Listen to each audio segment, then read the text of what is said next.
I don't think I deeply talked to you about this, but I really started to shift my business strategy, which was um, now exploring LinkedIn, now exploring tech founders that aren't so NFT crypto focused.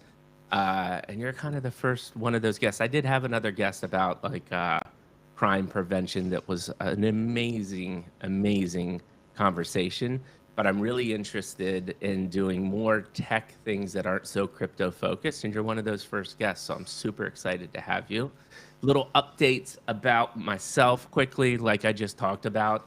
So I've been really doubling down on LinkedIn. I've said this last time. Love my Web3 crypto audience, DGen people. But as much as they say they care about these conversations, the main target market just does not live in the crypto Twitter sphere. So I've doubled down on LinkedIn. It's been amazing. I've built a lot of connections already.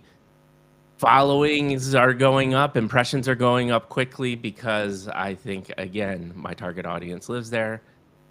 I have some AI things cooking. So we've built this really cool brand reflector, this guy Tom, and it's with minimal inputs, you can get a pretty amazing output that would cost you thousands of dollars at a typical brand agency. So my Think Agent homies that we have been dealing with been part of the community for, man, a while at this point, 4 or 5 months at this point. We're all working together to try to build businesses. Shout out to Jeff and Nick. They're amazing human beings and AI builders. So that's on the AI side. What else is going on? Just life in general is beautiful, man. I'm really excited. Podcast got canceled yesterday. We were supposed to have, last week, we're supposed to have Sam from Wolves Dow, but he will continue to come on. And that's the last thing I'll say is I'm not abandoning my X or crypto Twitter. I will still tweet. I'm just not going to be doing 6 tweets a day. I'm still going to try to hit 1 tweet a day. I listen to my DMs, and anyone that has good, amazing people that you think should come on the show, still hit me up.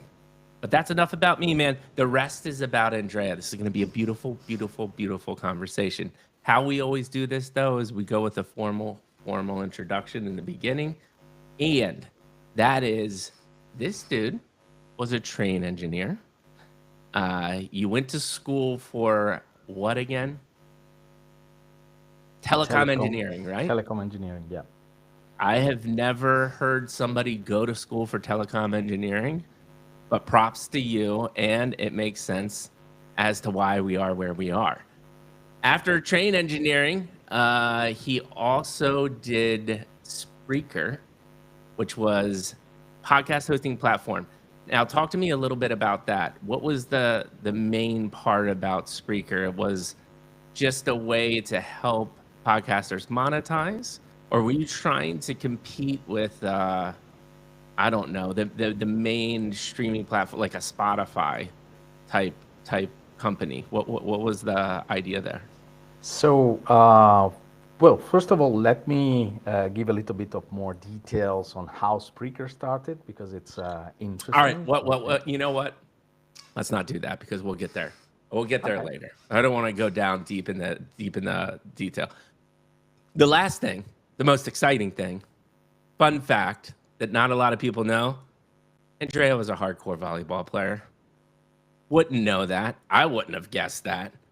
But how did I do? Anything else, like real quickly, that you want to add to your background? But does that cover it all? The highlights that we talked about? You feel good about that? Yeah, more or less, let's say. Well, I would add to the volleyball side of it that I used to enjoy the most playing volleyball on the beach. So beach volley, specifically. And it's fantastic. Beach volleyball, listen, I live in Southern California, and all it is beach volleyball time. I freaking love beach volleyball. I just love the beach, man. The beach is such a beautiful, beautiful place. All right, man, I am excited. We're here already. The world famous Mikey G podcast experience question. Andrea, how did you get the seat you're sitting in today? Please give me chapter 1, 2, and 3. To reiterate for the audience, that has never heard this podcast before or will listen to this in the future on the recording, chapter one is your childhood.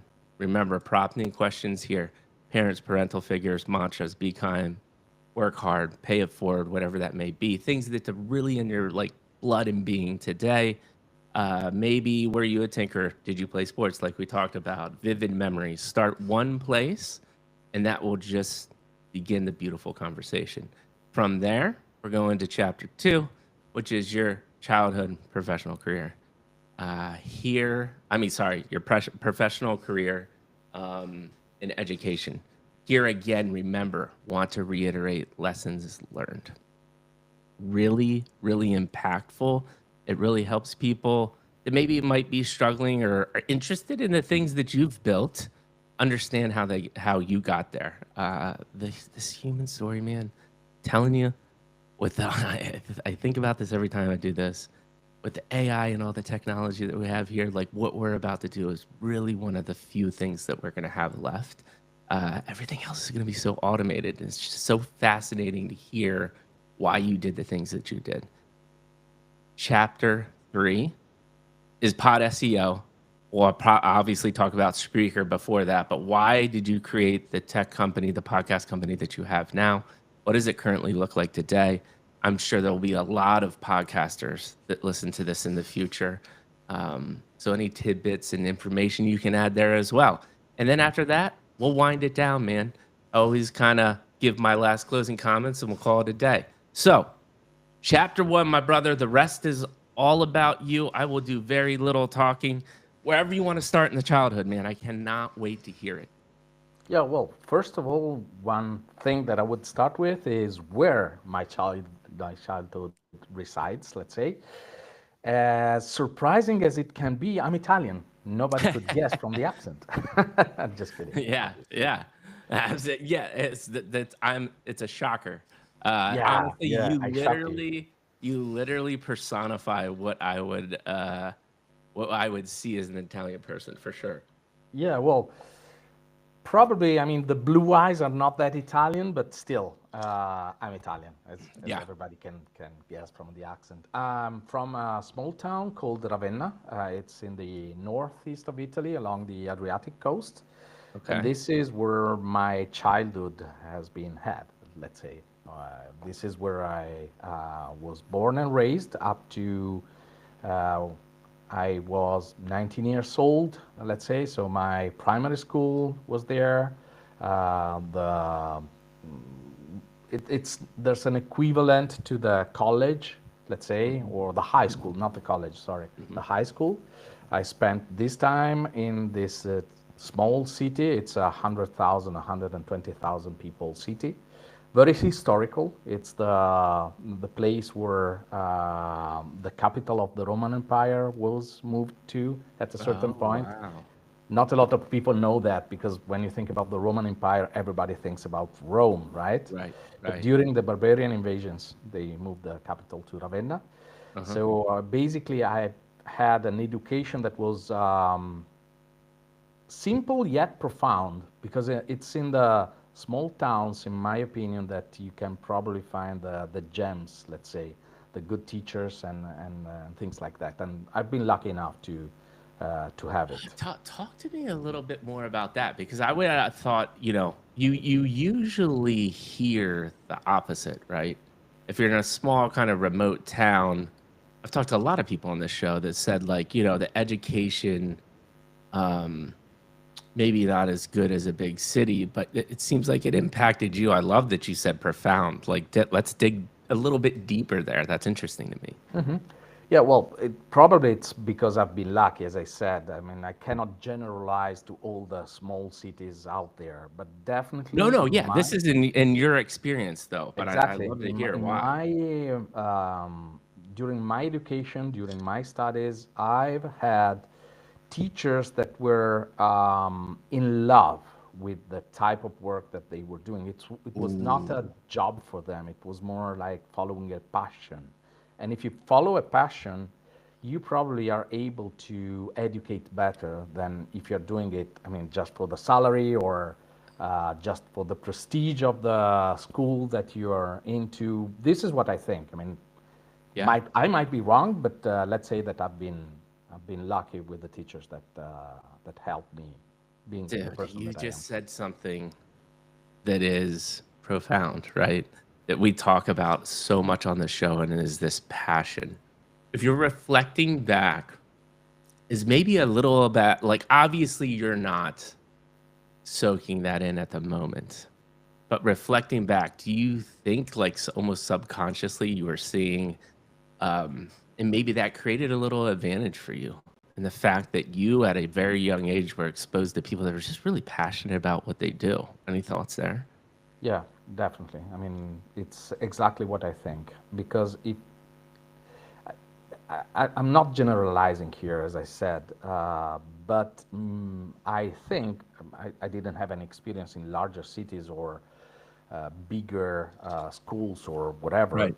But I think that the fact that those people were passionate about what they did and not mechanically teaching, if you know what I mean, Yeah. uh, formed the way that I approach things. Because let's face it, when you are between 6 and 18 years old, is the moment in time where people have the biggest influence on yourself. Right. So obviously there's also family, Yeah. definitely, but also the teacher that are teaching you not only the subjects, not only math or the language or Italian in my case, or Yeah. history and so on, but they are also teaching a way to approach the world, and Yes. this is what counts. Then talk. So that you just naturally went into the follow up question. Talk to me about a pro. I think this is such an amazing topic, especially for this day and age. You know, the thought about play and creativity and just how you think about things. Talk to me. Let's dig deeper into that. What was that experience like for you? What are the things that you take away from that approaching things? Well, one of the biggest value that has been transmitted to me and that I carry myself is being open-minded. Mm, Being try and see the world from different angles, not only from the one that is relative to your past and your experience, etc., but try to also put yourself in the shoes of someone else. Try to see it from an angle that is not exactly yours, and be open to accept other point of views. mm, This helps you in lateral thinking. This helps you in finding ways of doing things that are not necessarily the ones that most people do, and helps you being creative, as you said. So it's definitely an advantage. If you the have it, and if you make it your own, it's an Yeah. advantage. And this is oh man, it's such a beautiful conversation already. See what we're doing here? Just talking about the concept. Now, if you don't have anything off the top of your head, that's fine. But um, I am interested. I'm also interested in this because I think people talk about these concepts all the time. But what I'm interested in is what is that what is that approach acceptance of people or whether the creativity angle, pick one of these angles of the approach that you use. What are like tactical things that you do to kind of live into this mantra or idea? Are there any like tangible things that you can talk about as kind of your process? Oh, well, I mean, I don't have a clear-cut example on top of my Totally head, cool. but I can tell you what I normally do when there's a problem that I have to solve that for which I don't see a solution right away, Yes. is I completely change the context. I go and do something Mm, else.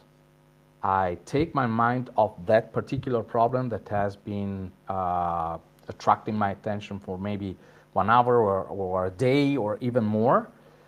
And if I don't see a viable solution, I yeah. completely change context. I do something completely different. Do not think about that for an amount of a fixed amount of time, Yeah. and then I go back. And when Dude. I go back with a clear mind, that is able to think about other approaches that were not even thinkable before because I Yeah. was so focused at the teeny tiny details that probably I didn't see the thing that was two steps away, and it Dude. was there. You didn't see it simply because you don't think that you don't think about another way to approach the problem. Yeah, and it's so you actually gave a perfectly tangible example there. That was beautiful, is the way that you put it. And I was just reading and listening to about this, which was I think it was a Harvard Business Review article or maybe even like a short snippet of a podcast, and it's kind of similar. Love your thoughts on this, which was intentionally forcing yourself to be bored, because when you are bored, when you've shifted your train of thought to kind of intentionally just be with yourself and think, beautiful ideas come, like that's what the brain is so good. Which the debate about, like, let's say AI and stuff, like going to the future, is like, will it ever be able to do these novel connections? And I think when you're bored and you give yourself free thought, it's kind of similar to what you said. But any thoughts there? Does that make sense? Yeah, well, first of all, I'm a big fan of boredom. I'm a big fan of not having to fill your life with stuff and Ooh, having sometimes these little pauses, let's say, in life where you are able to do nothing for a little bit of time. I'm not saying you have to be the lazy person that lays down on the how do couch. you define little bit? What would that be? Day? Uh, Couple Well, days? yes, if you're able to have a day that is not programmed, then you are able to enjoy boredom. Even though it's not boredom, it's not really boredom. I mean, it's not Right. something bad, it's not Yeah. something negative. It's simply allow yourself not to have a defined program every single day of your life.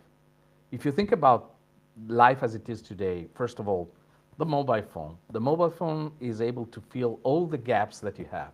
You scroll Instagram, Twitter, you scroll social networks, whatever you scroll, to Yeah. fill the voids of your time, because these voids that someone can perceive as boredom are are considered something to be fearful about, right? Yes. There's Yes. people that are afraid of having a void period of time. Yeah. And if you think about your week, for instance, more often than not, you try to have something to do on Sundays or on Saturdays. Hmm. Even if it's just, yeah, I have to go and do grocery shopping because I need food or I need detergents or whatever you purchase, or I Right. need to have something to do on Sunday, I need to have a place to visit, or I mean, this is not what Right. the human being Right. is has Right. been raised for. Yeah. You're not raised for being sure that every hour of your life is already programmed and you have something to do. Yeah. Yeah. You can also enjoy some off time, where off means that you don't have to do a thing. And Yeah. that And and you can it's such a beautiful thought. Like, and I think it, to kind of recap it succinctly, is embrace the void, baby. Just embrace the void. And uh, boredom translated into just be intentional about not planning things. I think it is, to your point, absolutely critical. I'll tell you this, which is kind of related to what you're saying, is what's really interesting to me is watching my 2-year-old son, and just them getting completely lost in, like, playing with the cars. And you can see how they're building this imaginary world that is literally just a tabletop. And he's lining the cars up to park them, and he's going through tunnels. And that thought we lose so quickly as we grow up. And that's exactly what we're talking about too, is because and being intentional about, like, I've really started to think about this lately, is obviously putting the device away when I play with him. But when I started to like play with him, I tried to start imagining like, what is he imagining? And how can I add to this mystical world that he's building? It's such a game changer, man, because it just takes your mind completely out of the day to day. This is a beautiful conversation already. I told you what we were going to do is amazing. Like, just such a beautiful topic. Let's shift to, I'm really interested in, so you're in this small town. You're pretty close to the coast, right? Like, can you get Yeah. to the beach pretty quickly? Hmm. So you're just what I imagine, you're a picturesque Italian cool town close to the water. Beautiful people, very kind people. You've got that small town mentality. Talk to me about what's starting to pique your interest, right? You said you're starting to play volleyball and sports, but maybe more from a subject. You know, you're doing math, you're doing science, you're doing art. What are you starting to gravitate towards, and why? Well, the answer to this is technology, I would say. So Mm, first of all, I'm 51, so my childhood dates back to the 70s, let's say. right. It was an exciting period of time. Hmm. Technology was growing Yeah. it is still growing, but there were years in which computers would start to be part of our lives. I used to have a Commodore 64, for instance. That's I was born in 81, so like I'm not far off from you, and I get the we are in such a unique generation that we saw life before tech, and now we're about to be run by robots. Like what a wild time to be alive, right? Yep, yep, I completely agree with you. And part of it, I mean, part of my affection to technology is it's also because my dad was, still is, passionate about technology. He used Hmm. to, we used to have a small lab at home with a scope, with solders, wires, resistors, capacitors, and all Oh. electronics, and build things, even Hmm. those teeny tiny things. Hmm. And then, as soon as computers were available for everybody, let's say, like Commodore 64, in my opinion, has been the door opener to Hmm. computers in houses, and then Hmm. obviously the 8086 compatible devices and so on. Right. Um, I embraced it, Yeah. and I loved programming. I immediately fell in love with technology and everything that rotates around it. So, Yeah. I mean, to put it in resonance with subjects or topics at school, I used to enjoy a lot maths and all the scientific Yeah. subjects, let's say. That's part of my life, And I'm literally. assuming that then translated into you being a gamer, or no? Were you more on the kind of like building computers? Yeah, well, actually, this is ironic because a lot of people think that being passionate about technology Yeah. resonates with being a gamer. I was Right. the only one of my co with the people that I used to live with at university that Yeah. was not a gamer. Really. So I enjoyed computers, Uh-huh. but I didn't like gaming. Video games never had a fascination for me. No. Right. Wait, so was it more because I'm always interested about this? It sounds like the mindset was more about trying to figure out how things work. Is Yeah. that right? Yes, that's Where correct. do you like reflecting back? Where do you think that comes from? Or that there's this probably this sense of curiosity. Is it back to that kind of schooling thing? Or are you just so infatuated? Because this topic comes up a lot as to um, why people think the way they think in the sense of they want to know how things work. Any thoughts around that concept? Yeah, well, I have an example that explains the approach that I used to have. I was the one that preferred to break a toy to understand how it worked instead of Interesting. having it and playing with it. Interesting. Yes. And I find this often with the entrepreneurs that I talk to is they get really good at asking the question why.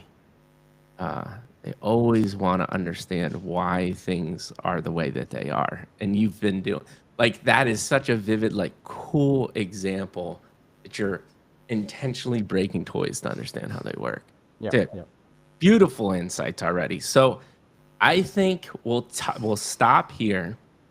I'm gonna do the typical like, comment, retweet, do all of the things. We've already been talking for 25 minutes, man, believe it or not. This has been a beautiful, beautiful conversation. You've given exactly what I knew we were going to do. Major, major bombs in alpha, just about, man, that just the conversation about, embrace the void. That alone is a nugget that is going to impact thousands of people. So thank you so much for sharing that. Like, comment, retweet, do all the things. If you're listening to this on Spotify or Apple as a podcast in the future, comment below. I answer those comments as well too. So we're going to start kind of transitioning into chapter 2. And this is, all right, you're a tinker, you're going towards this engineering route, you're loving computers. We're starting to get kind of to college, unless there's anything in the kind of high school area that you want to touch on that was super impactful, vivid memory, anything else. If not, let's start transitioning into that kind of college career, and then your first kind of professional endeavors. Yep. It's okay for me to go for the college. I mean, high All school right, and let's do college it. are related. Yep. Go for it. Yep. Okay. So, as I was mentioning before, I'm a telecom engineer. Mm-hmm. Telecom engineer, you're probably not that familiar because there's no ideal translation into any of the US school, but let's imagine that it's like electronic engineering. There's a Electrical engineer. yeah, not electrical, electronics. There's a Oh, huge overlap. electronic Yeah, engineering. yeah, yeah. Interesting. Yeah, there's no, I was trying to think. I mean, we have telecommunications majors, but I don't think it's like technical, because it sounds like you're like an engineering technical side to what you did, right? Yes, I mean we used to study. Well, we used to study things that are quite popular in the Boston area. You know, the MIT Mm-hmm. is more or less similar, even though it's probably a little bit more prestigious. Yeah. But the people that were producing articles and theories at MIT largely influenced what I have studied. So people like Andrea Viterbi, for instance, or Claude Shannon, or people like that. They are engineers from the MIT. Right. They were part of the things that we used to study, that I used to study. Now it's probably changed a little bit because it's shifted more into the digital, Right.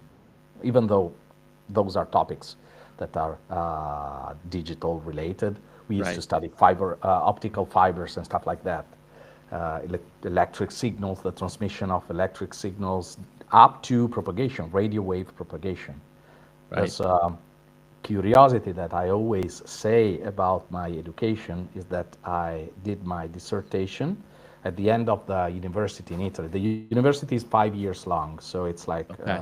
equivalent to a master's degree in the United States. Right. And at the end of it, you have to produce something, and this something is a thesis. And mine was at the Villa Grifone Radio Labs. Villa Mm-hmm. Grifone is the place where Guglielmo Marconi, the inventor of radio propagation, let's say, was born and raised. So I had my end of the studies in the same building where Guglielmo Marconi sent the first radio message in the world. Wow. That's And so cool. And this is the other thing too, which I really deeply appreciate about when I like visit Europe. Uh that's just the history, right? There's always this sense of like America in the grand scheme of things is still very new, right? We're talking the US like hundreds of years, and you're sitting on things that are just thousands of years old, and monumental things like that have happened. Uh, that sense of like history and relating to just just what I talked about, right? There's way more history. There's way more things to surround yourself and ground yourself in. Is that impactful? I'm not sure. Well, definitely, there's a different mentality or different approach around things that, and there are pros and cons. Oh, give that to We, me. yeah, we tend, or at least in my experience, the education, at least in Italy, tends to be much more theoretical than practical compared to the education in the United States. This has, as I said, advantages because you have a different mindset to approach problems, but it has also disadvantages because you tend to be more theoretical or more, yeah, university thinker than an actual person that needs to be to solve problems in a pragmatic way. So the U.S. mentality is much more pragmatic. They Hmm. want to achieve or they want to go to a solution faster than and yeah faster Hmm. than a European or at least an Italian would approach the same problem. Yeah. And and sometimes times matters. Yeah. If you're able to produce something that it might not be extremely perfect, but it works, it's Hmm. better than having it before rather than have it perfect few months or years later.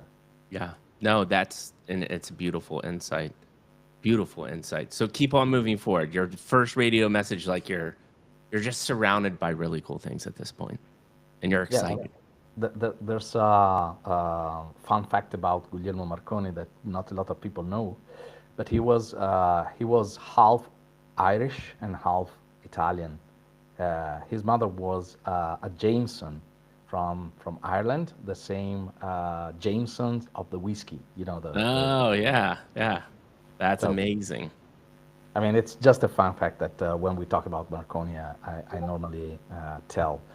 But I mean, going back to the university, I did my studies in telecom engineering, and I specifically was studying propagation, radio wave propagation. Hmm. This allowed me to be put in contact with my first employer, and my first employer was a startup, a Swiss startup that Hmm. was doing radio wave propagation. Okay. And this too had an influence in the rest of my life because guess what? I then decided to go for the startup world. But this will come Yes. later.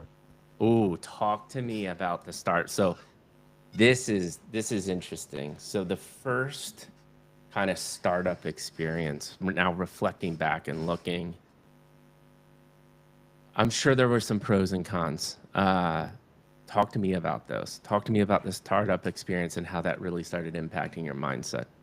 Yep. Well, first of all, startups are definitely a different game than a more traditional company or a large corporation or even just a company, let's say. Startups tend to be more faster to move. Hmm. They are also less stable. That's a fact, Yeah. at least at the beginning of the journey. So when I was an employee of a startup, I had to face the less secure part of the journey, let's say, and I realized that I could accept this type of risk in exchange for the excitement, Mm. the bigger excitement doing the job compared to a regular job, let's say. Hmm. Because I had experience later after the startup, I've had experience in larger corporations, and I can tell you, I mean, it's a completely different game. Startup is funnier in a way. You are much more connected to your coworkers rather than in a corporation. You have real human relationship, Hmm. whilst in a large corp, maybe for some people you're just a number, you're just a figure, or the number that you have on the badge. And working in a startup allowed me to sense what's behind a startup that people that didn't work in a startup never would experience. Right. So definitely had an impact on my career. And what are those kind of like? I want to give people, because I worked in San Francisco, right? And I worked for. Um, it's funny. It's like definitely was startup mentality, but at the time, like in that area, was a big company because there was like 300 or 400 people, and that's like startup. That's not startup when there's like 10, and you're trying to change the world. Skill sets, things that you think changed your perspective after experiencing that, because you talked more about the ecosystem and the environment. How did that actually impact you? Well, you learn to work under pressure. Mm, This is definitely a skill that someone working in a more regular and standardized and organized job probably are not experienced that much. yeah, Some are, obviously. I yeah. mean, if you're a neurosurgeon, you're probably under pressure working in a Exactly. hospital. But on average, let's say working at a startup puts you in front of more difficult tasks, more different tasks, diverse. I mean, diverse. If you're hired by a large corporation, your work it's probably a lot vertical on one thing. If you work on a startup, you learn that you have to take care of multiple things at once. Yeah. So this opens your mentality. Yeah, for sure. So let's progress. Now I'm interested in here. Did you ever gain mentors, or do you have anybody that profoundly impact you as you're starting to progress your career, or even now, today? Yeah, What does well, that look like for you? definitely. I mean, the people that I used to work with and I still work with are examples for me as much as I hope to be an example for them. Hmm. So my co-founders in my latest endeavors are definitely in this bucket, let's say, of people. When you decide to go for a startup yourself, then you are surrounded by people that you really trust. Otherwise, you wouldn't go Right, along this path. right. And you learn a lot from, given the fact that, I mean, you don't have a playbook. When you're working in a startup, you don't have any playbook. Yeah. So everybody tries their best in order to make the startup succeed, Hmm. and you learn from people and their attempts or their failures, what's working and what's not. Yeah. And those Tell. people become your mentors at the Yeah, end. and talk about. You said a really an important word, which is trust and the relationship aspect to that, and finding people that are founder material in your mind. What does that look like to you? Well, it's an aspect that is in Latin we say conditio sine qua non. Without it, you cannot do. Mm, Uh, trust, you have to trust completely. You have to uh, be in a place that if someone is telling you, I'm taking care of it, they really are taking care of it. yeah, And sometimes, even if they don't say, I'm taking care of it, you know that they are taking care of it. right, And right. you know that you can always trust those people. If you need help, they will be there for you Yeah, yeah. because we're human beings, and you have your high peak period, you also have your low periods, and Oh, yeah. this is exactly what counts. I mean, when you're in a low period, you can trust that someone is going to help you, Yeah, dude, not necessarily because you have something difficult to do for work, but also because in your personal life you might be at low peak period. yeah, and that's a beautiful insight. Man, I just love what we do here. You've given so many cool little tidbits, and I think that is a really important one, which is, um, I would even say, you know, being having all of these things that I'm building.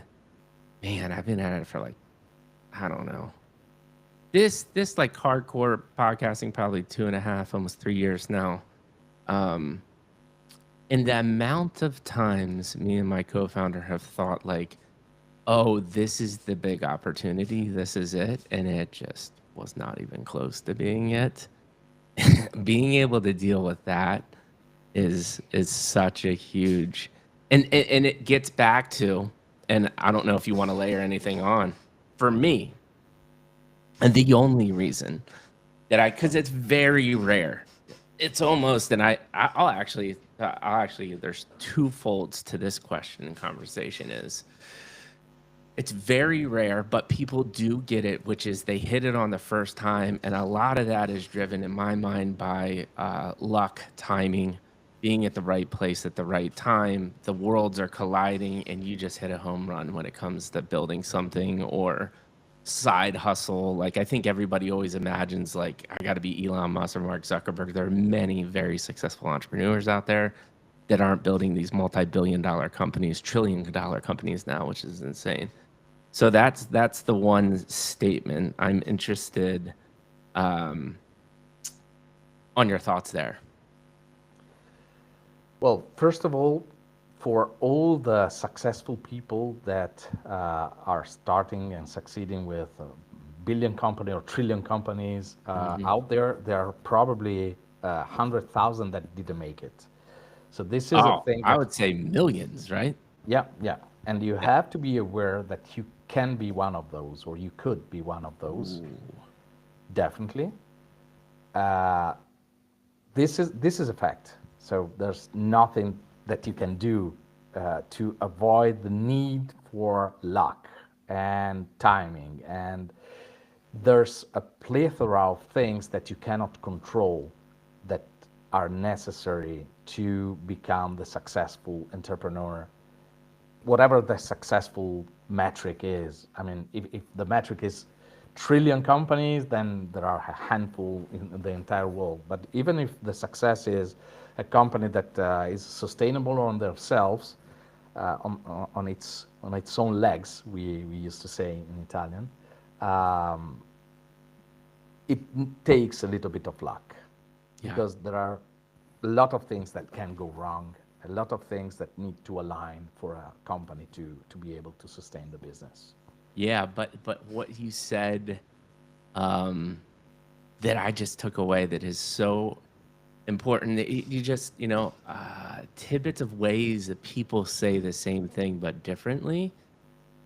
And you just said it. I don't even think you kind of realize what you were saying, which is you can be one of them. That mentality is huge. Even though we just talked, but because it was interesting to me, we just literally the sentence before was millions of people will fail, but then you followed it up by you can be one of them, and that is just such a different mindset that you have to have that a lot of people don't. Question for you there is, where do you think that mindset comes from? Because there's a lot of people that would have said millions of people fail, I can't do it. But you said millions of people fail, you can be one of them. Where does that come from? What is the thought? I mean, I have experienced companies that didn't work Hmm. in my career. For instance, when I was working for my first startup, at a certain point, there was a dent in the market or something like that. Yeah, yeah, yeah. Yeah, that forced the company to almost shut down completely the operations. Hmm. That's simply a reality. Hmm. And I think that the people around the company were very good. The product that was built was solid, Hmm. but still didn't make it. Didn't make it because of the time. It was the 2000, right? So Hmm. there was the huge speculation about all the dot coms, and at a certain point, all companies somehow connected to the technology had to face a market problem that was completely Hmm. outside of what they were doing. And this Hmm. is simply something that you cannot control, and my sentence before, you can be one of them, is something that you need to be aware because it's part of the risk that you are willing to accept if you are to start a startup. Yeah. So And you so, have to be aware of what happens. You yeah. have to be, and you have to accept it. And so one of the interesting things that you said, and this got to where I was going secondly, but this has so much more context and flavor to it too, which is you just listed a scenario where you had good people, you had a really interesting project, and the market just crashed in what you were building in, and that is pretty uncontrollable. These are like outside forces. Yeah, could you have had the foresight to see the market was probably going to crash? I shouldn't be spending my time on this. Yes, maybe, maybe not. But what I'm getting at is, um, yet again, this disappointment. And so, what gets you through doing this again with such heartbreak? My intuition and well, I mean, my experience is passion, right? We talk about one way. I always think about this. This guy, Shawshank, beautiful human being from India, has built, invested in really large companies. He's kind of like a VC, and he's built multiple companies. And he described it as tap dancing to work, which is another way to say you're passionate about it. Is there anything else to layer on there about what gets you through to doing it again after all of this heartbreak and defeat? What are your thoughts there?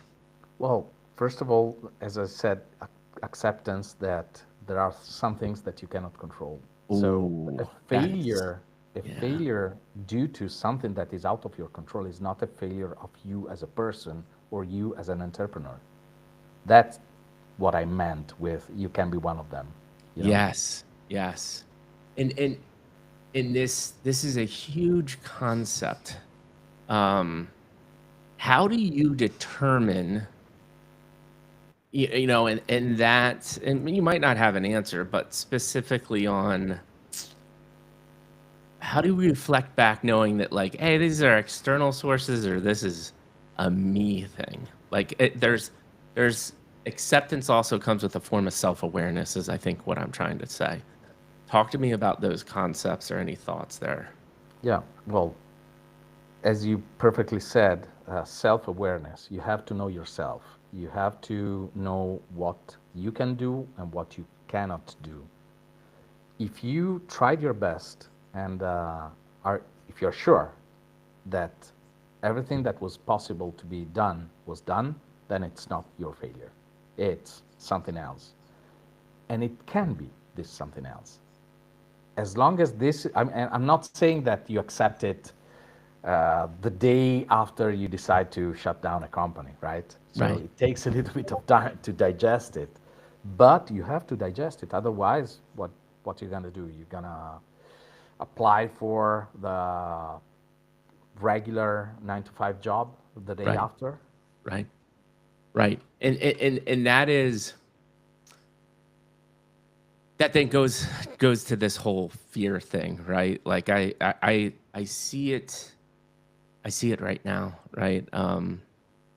I work with a lot of people in corporate America, and I think unfortunately, what's going to happen over the next couple years is fear is going to get the best of a lot of people because what they should be doing is embracing AI and technology and being in it hours a day and understanding how it can help them as a human being via creativity, productivity, whatever it may be.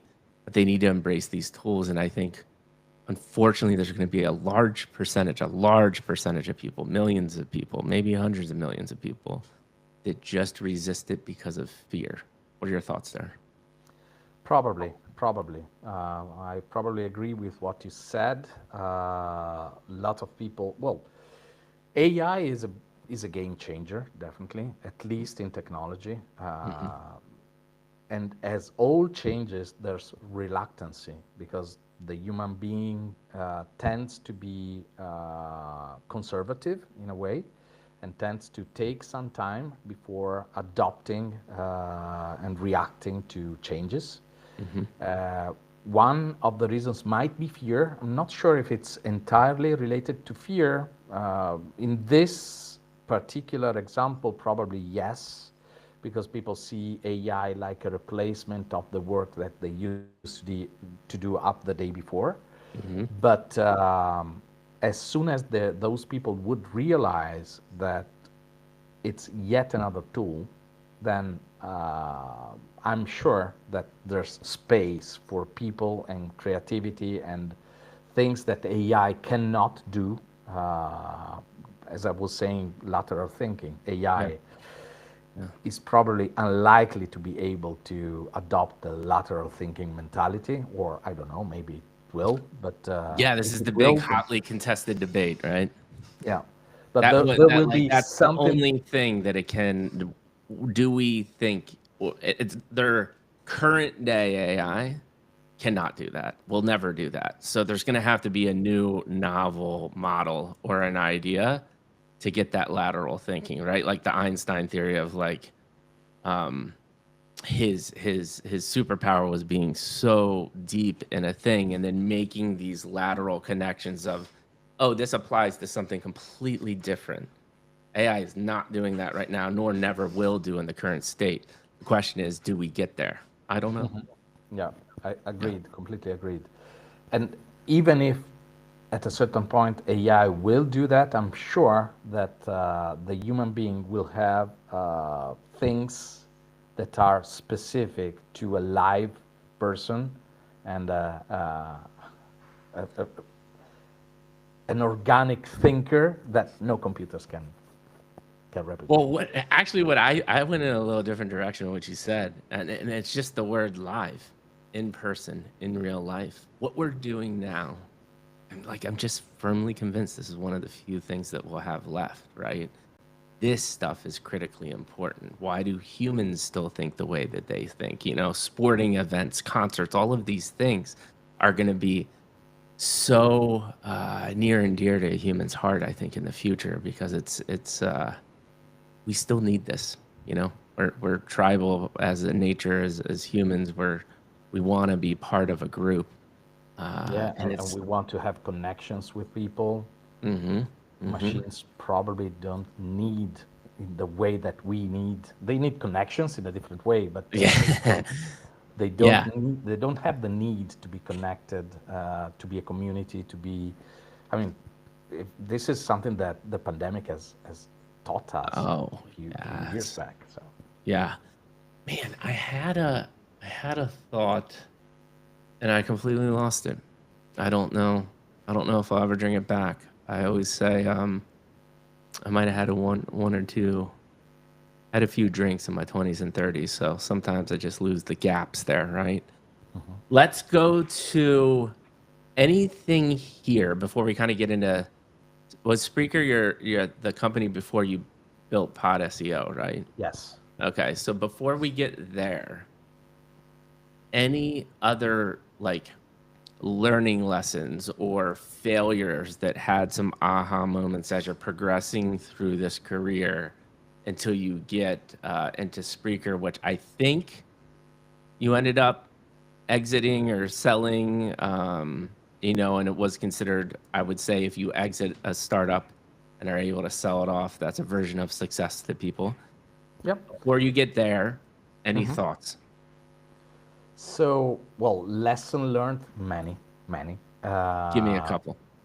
One of the things that I probably would advise a younger myself Hmm. is, and it's connected to something that you said before. Sometimes you think that the opportunity that is arriving is the opportunity, and Yeah, you embrace it because you think it's the only one. yeah. Uh, I would probably recommend myself to be more skeptical about those opportunities Interesting. and weight it in a deeper way, let's say, because sometimes these type of opportunities that seems incredible at the beginning, if you go deep down and you investigate a little bit more, you realize that are not that shiny, let's say. And what are some of those?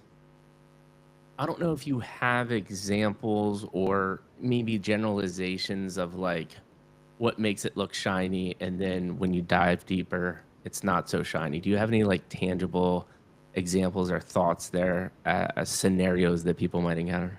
Yeah, well, I mean, it's not a precise with a name and a label, but there have been in the past partnerships that we decided to go for that seemed very with a very high potential at the beginning, but it Yeah. was more sold on paper than it was real. Ooh. You lose a lot of time following these paths. You invest maybe also money and time. The thing that counts the most, in my opinion, is the time for a route that ends up into being bullshit.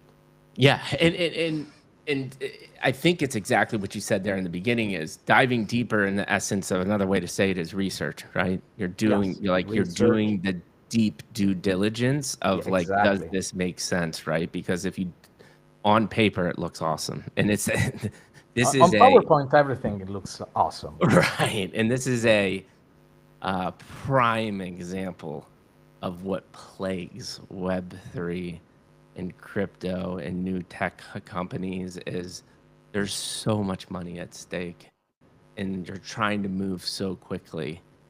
People do not take the time. And that's one of the reasons why I started this podcast, right? The space was so scammy, and it still is, and loved, but I just loved the people, and I thought, well, how do I take my superpower, which is what we're doing right now, and help people out? And this is also a form of research, right? This is Yep. in essence a version of due diligence in an interesting, entertaining way. And that was my thought. That's literally one of the main reasons why we're doing what we're doing. And it's so this comes up time and time again as the like, okay, I got product market fit when it comes to founder conversations for sure, because this is part of the thing deeply that we should do. This is also one of the first things you learn about. So I went to design school at a university called Penn State in Pennsylvania. And at the time, it was one of the top tier graphic design schools. One of the first things that they teach you is 80% of the work is done in the research. It's all research, man. That everyone thinks it's just this magical creative process, but what people don't see is the insane amount of hard work and research and understanding of the problem that you're trying to solve, because that's what it really boils down to. Graphic design is how do you solve a problem or convey a message in a visual way. That's all it really is. And it's all this upfront due diligence research like that. That is what produces amazing things. Yes, are there spontaneous, sporadic things that are beautiful and very impactful? Absolutely. But that, in my mind, comes more on a subjective art level. Whereas design, entrepreneurship, all of these different things, it's intentional with a lot of thought behind it.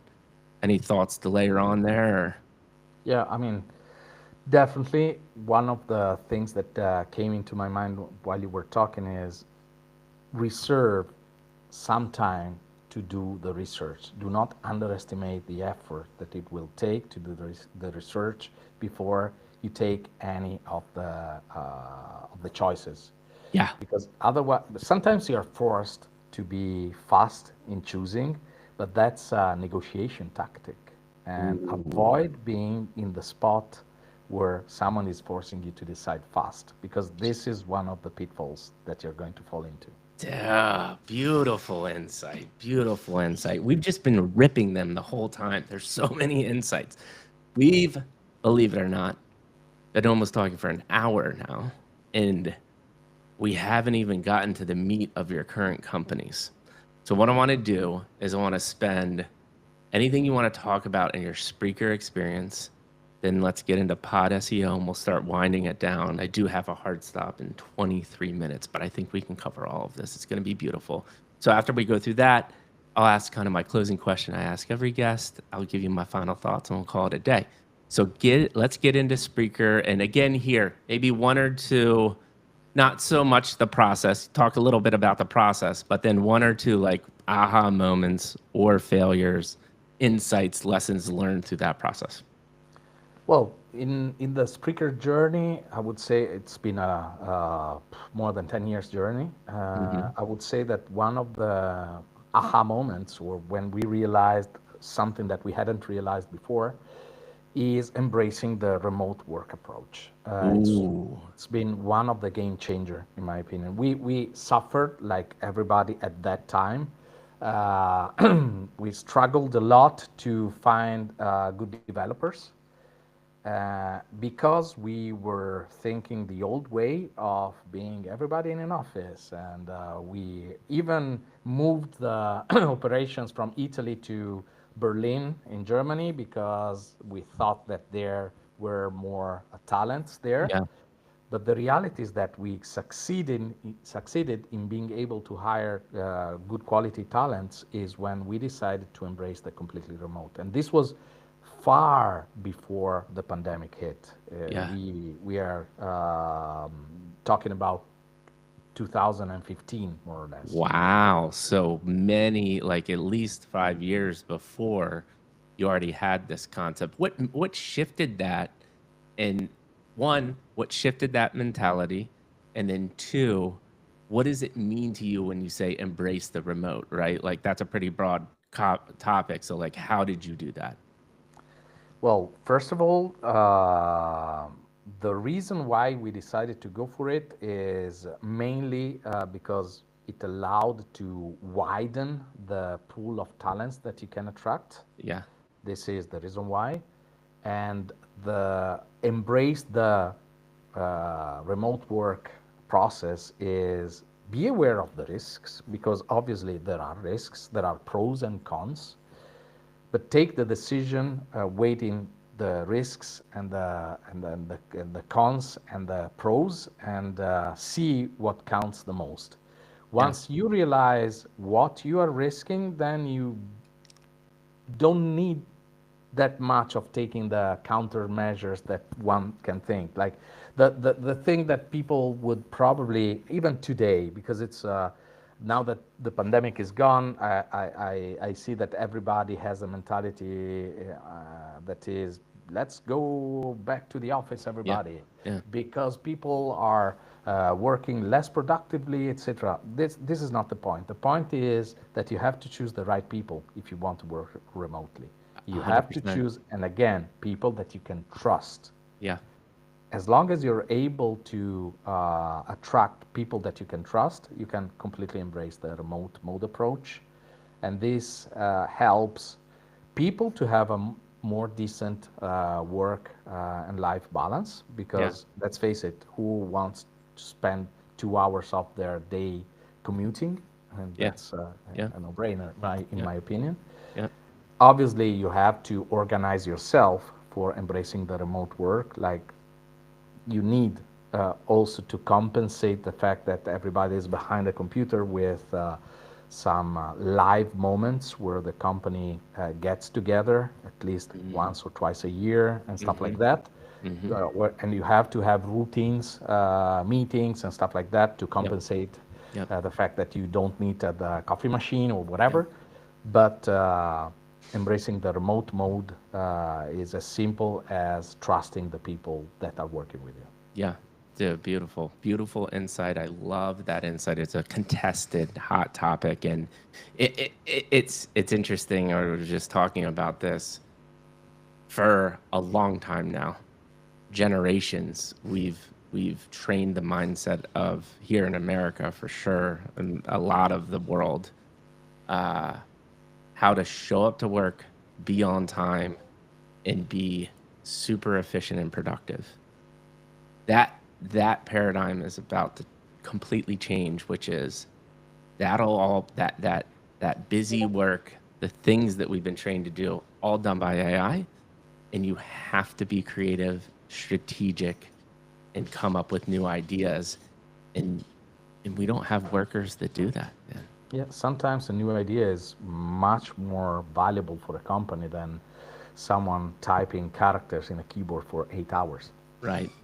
Talk to me about really kind of like from a business product perspective, product market fit, things that you learned from Spreaker. Why did you create Spreaker?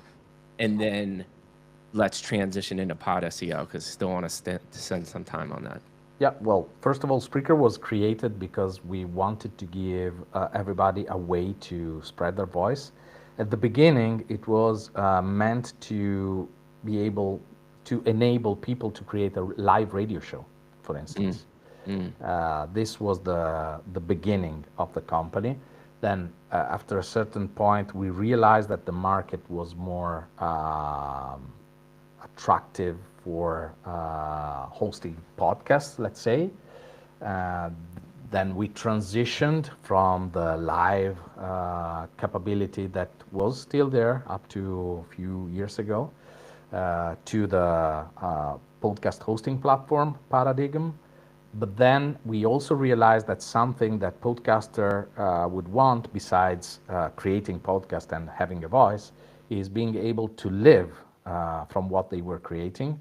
And this is why we became one of the most successful platform for podcast monetization with programmatic advertising. And this is what I believe is still the case for Spreaker and the people that work there. They are number one. And so, yeah, this is a beautiful concept for me as a podcaster, though, and I've struggled with this, right? Because there's this gap with somebody like me that literally has a majority of guests, if not all, saying this is a really incredible experience, and I have a following, but when it comes to monetization, I'm still in that gap of like, you know, vanity metrics are still a thing. But I know, to your point, affiliate marketing or like you said, certain types of advertising, like there's other ways for me to monetize quickly, and you started to solve that problem. How do you see that gap in monetization for the people? Because I think everybody goes to like, oh, if I get 100,000 followers, then I start making money. But that's such a small nuance of how to monetize podcasting. Let's talk about that concept. Well, monetizing podcast is a tricky problem to solve. It depends Yes. on the type of content that you're producing. Yep. I'm familiar with all that is related to advertising because that's what we were doing. Yep. And monetizing a podcast through advertising is really achievable, meaning that if you have even just 10,000 downloads a month, you already have a chance of making money. I'm not saying that you become rich with 10,000, but definitely that a podcaster can sustain the business by itself, Right. and even take a little bit of money for a living. Yep. It depends obviously on the expectation. That there's people that are making 100,000 a year with the advertising that they Oh, for they sell sure. on the podcasting on their podcast, even independent podcasters. The other ways to monetize are probably paywall solutions, either via Patreon or any solution of that type. You have host endorsement that is more or less more in line with a sort of influencer marketing kind of Yep. thing. Yep. Yep. But definitely those are the ways to monetize. And other people use their podcast and then promote a side business. Yep. For Other instance, products. they turn the podcast into a book, Yep. or they turn the podcast into a TV series if they're lucky enough. So It becomes there's, a marketing arm for them, yeah, right? exactly, Like it's exactly. an advertising arm. I'm interested in this concept or any thoughts you have. Why do you think podcasting became such a big thing? It continues to grow. Like I just read a couple days ago, Netflix is now getting into podcasting Yeah. because they know it's a huge market. What are your thoughts there? What's the evolution? Because you started as a radio streaming platform, right? And Hmm. you saw podcasting was the opportunity. What is it about podcasting that fascinates humans? Well, that's my guess. I mean, I don't have all the answers, but I think that there will always be a space for audio rather than video or devices that are drawing completely your attention. Yeah. The old radio market, let's say the traditional FM radios and stuff like that, are simply transitioning into a different way of consuming audio. Pretty much what is happening from TV to on-demand consumption for the video. So Mm. this is probably something that will be always there. Like, the TV series Magnum PI Yeah. was there in the 80s. TV series are basically the same thing. The concept that has changed is that now they can be consumed in an on-demand fashion. Yeah. Podcasting is doing for audio more or less the same thing. You have a talk show on radio before, and now you have a podcast that can be consumed in an on-demand fashion. Yeah. And people are simply transitioning from a predefined radio program into an on-demand consumption of audio. The Yeah. media is a little bit different because being on demand allows you to do a different editorial work, let's say, Yeah. if you want. Yeah. But this is what's happening, in my opinion, and what is driving the attention of podcast. People will always need a way to consume a media while they are commuting, while they are driving, while they are Fill in the doing something. void, man. Fill Yeah, in the filling the void. void, right? People are Uh, people are afraid of the void. I right. They're tell you. afraid of the void and they want that on-demand content. Yeah, that's an interesting angle because my head immediately goes to like the variety of things that you can talk about. So there's a lot of video content or TV shows is more story driven, whereas there's this exactly what we're doing, right? Natural impromptu way of how humans converse, and I think that's interesting to people. But then you layer it on with the on-demand nature, and you have what we have today. I Yeah. want to be cognizant. We only have 10 minutes left. I want to give you 5 minutes to talk about why then did you transition from Spreaker to what you're doing now, PodSEO? What was the catalyst? What are you currently doing, and what does the future look like? So let's start with the catalyst of the transition. What happened there? Well, as you said, we've been lucky enough to have what people would consider a success. That is the acquisition of the company from a larger corporation, U.S. corporation, and I've worked in this larger corporation for 4 years, together with my co-founder of Spreaker and CEO of Spreaker. And then after the period of time where we passed, let's say, the management of the company from our hands to the hand of the company that acquired us has elapsed, we looked at each other in the eyes and said, and what's next? Do we want to stay in the corporate world long? No. So let's found another company. What is the thing that people, that we learned, that people are looking for as far as podcast is concerned? A way to grow their podcast. Is there something that is not covered in a way where people can grow their podcast? Yes, there's the entire SEO part of the podcast that is not yet covered, and that's why we decided to cover this, building pod SEO. It's basically bringing into podcast something that is available in a lot of other application domains. Like, well, in traditional web, you have a lot of SEO Okay. tools. But even if you're a developer of a mobile app and you want to promote your app in either Google Play or the Apple Store, you have tools that allow you to see the keywords that you're ranking for, gives you insights about what you can improve, see what is the difficulty of a certain keyword, what is a keyword that might be more valuable for you than another, etc. There was none in podcasting, so we decided to build one. Yeah, and why do you? Because this was when I started posting on Apple and Spotify, I'm like, I don't know what I should put in my title or description. And obviously I went to AI, and it's almost like a black box still, and it's 2025. What are the thoughts there? Why is the ecosystem like that still? Well, it's because it has evolved from being something else into what it is today.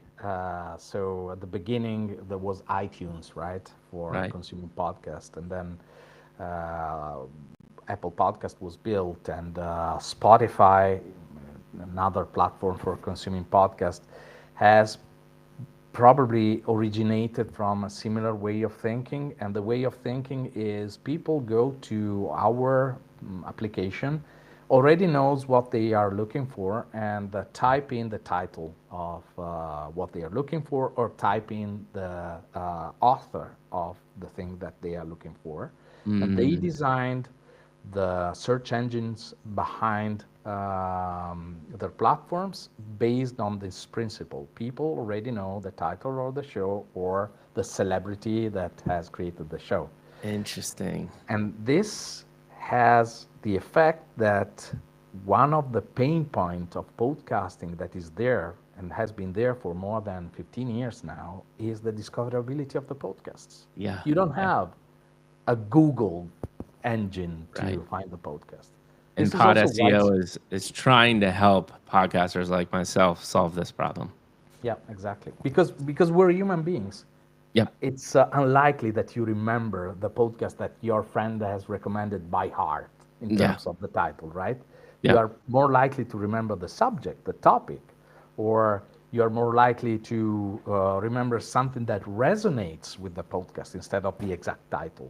Yeah. And sooner or later, you will have to go into a podcast application to consume podcast, being that Apple Podcast, being that Spotify, being that YouTube Music, Amazon Music, whatever, you name it. You have to type there something that Right. makes the podcast that you're looking for show up. Yeah. And Yeah. that's the problem that we are helping to solve.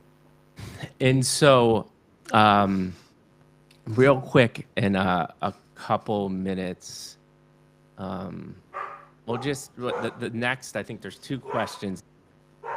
Sorry, my dog's barking. There's two Okay. questions, and then we'll wind it down, which is um, any types of kind of like how the platform works, what podcasters can expect by adopting your technology or having an account, and then what do the next 3 to 6 months look like for Pod SEO?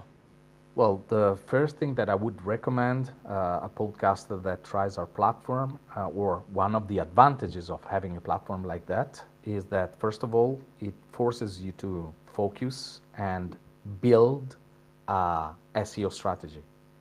If you don't have any SEO strategy, you're unlikely to be found. If you do have an SEO strategy, then it helps you being found, and it helps you to, first of all, be aware of the type of content that you're creating, and be aware, or at least think of what are the words that people searching for your type of content are likely to type in. Mm-hmm. And then it allows you to weight them and sort them and pick the ones that are more likely to work, etc., etc. And this helps people rank higher in the charts for in the ranks, sorry, for people that are searching that word. If you Yeah. nail the word that people are searching, then you can expect an increase in your listenership by double-digit figures. That's basically it. And is it retrospective in the sense that using your tool, you can go back, re-edit your descriptions and your titles, and maybe gain traction from an episode that I posted a year ago? Yes, definitely. Especially as you mentioned, the back catalog, so episodes that you have published 1 year ago. People that have already subscribed to your feed have already listened to those episodes, and this is a good place where you can experiment a lot with the keywords to see if you're able to attract new listeners. Interesting. Super This is interesting. because, unlike traditional web, podcasts have far few less places where you can put keywords. Yeah. Yeah. So you have to be very strategic, more than on traditional web. So what do the next 3 to 6 months look like for Pod SEO? A little bit of the Oh, future. yeah, what we're doing our best in order to automate the workflows for people, so to drive people to do the necessary step to think about their SEO strategy and monitor the results. So this is definitely the driver to all the developments that we're doing, because more often than not, podcasters are very creative and very good at creating content, not that diligent, let's say, at optimizing. So we're trying to give them a tool that guides them hand by hand into optimizing.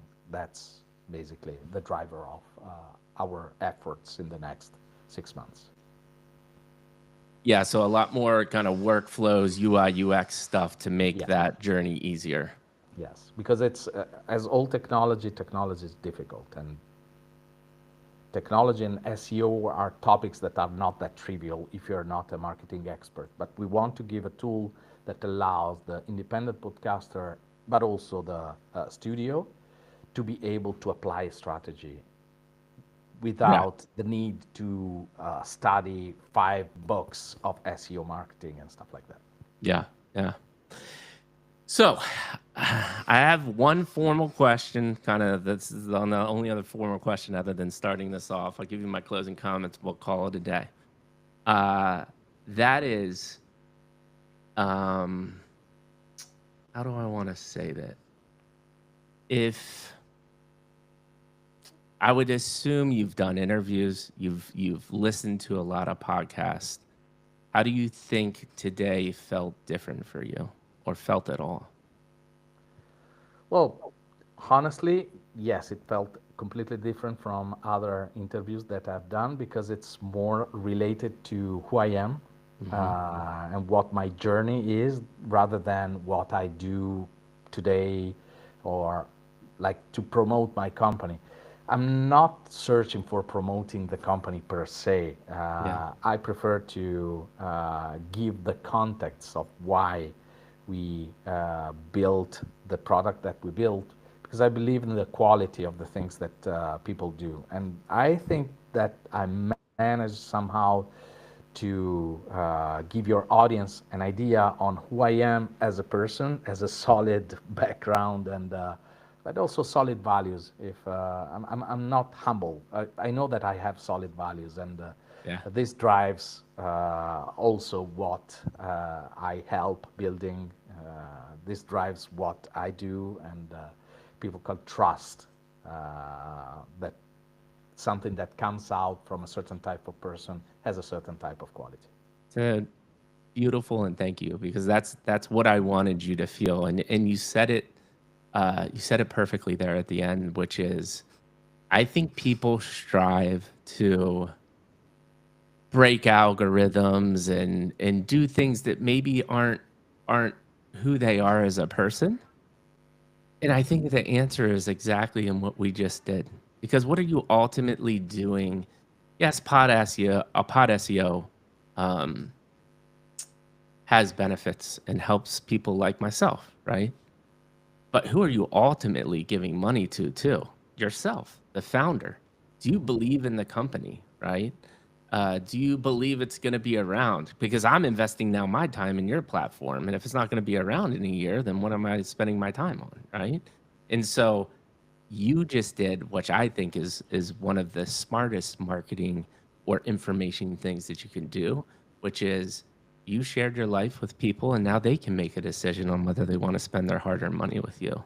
And I think you did a beautiful job. I mean, there's so many nuggets that came up, so many nuggets that came up.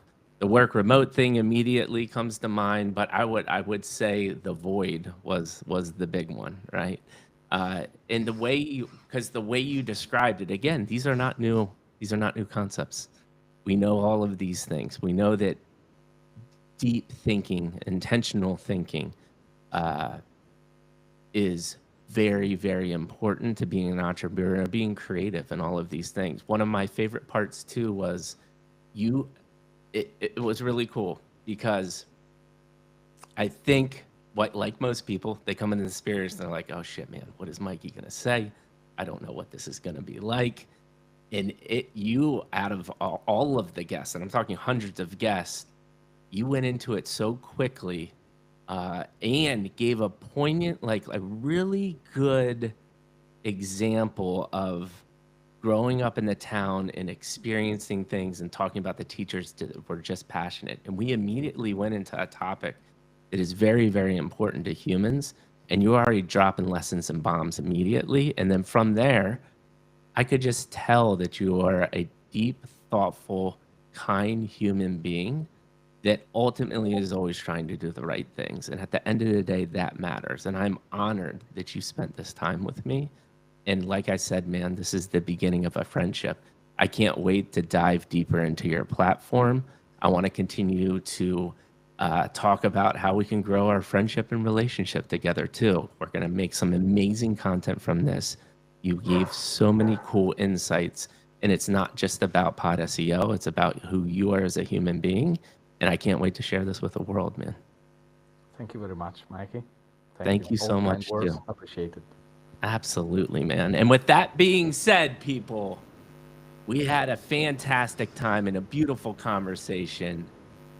Mikey G,